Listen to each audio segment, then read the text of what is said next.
What's going on, right, as you know, is that there is an inflation problem that's very large. We saw the consumer price index come out, and we found out that the stagflation that was created by the policies of President Biden was way worse than we thought. Over the last 3 months, across all goods, including eggs, the average inflation rate was 4.6%, way above target, and an acceleration at the end of the Biden term. Not just us. You could go look at Jason Furman, Larry Summers. Economic advisors of President Biden kept saying, don't do this. You're going to cause massive inflation. In fact, Jason Furman has a very thought-provoking piece in Foreign Affairs right now calling the Biden economic record a tragedy. And this is them, not us, right? And so now we've got a lot of things that we're doing to get a hold of it. There.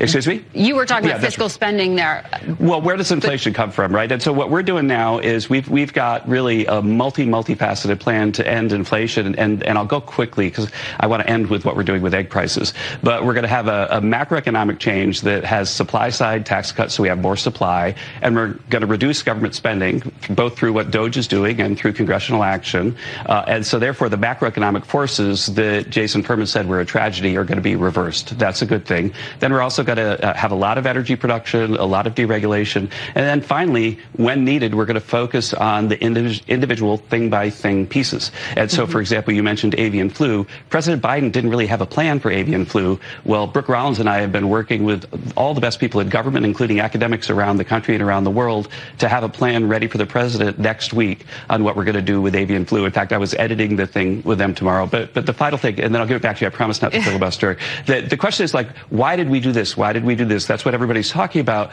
But the thing that I always start with when I'm looking at what we're doing and what the president wants us to do is, why did they do that?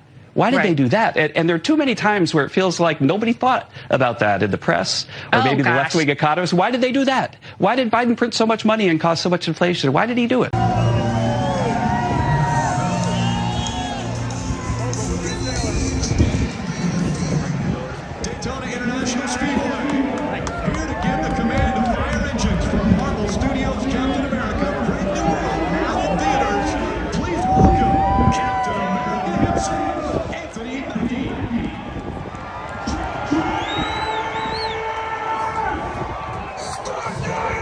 And there is Air Force One heading back to get some work done after enjoying the ceremonies and at least the start of the Daytona 500. We appreciate President Trump stopping by.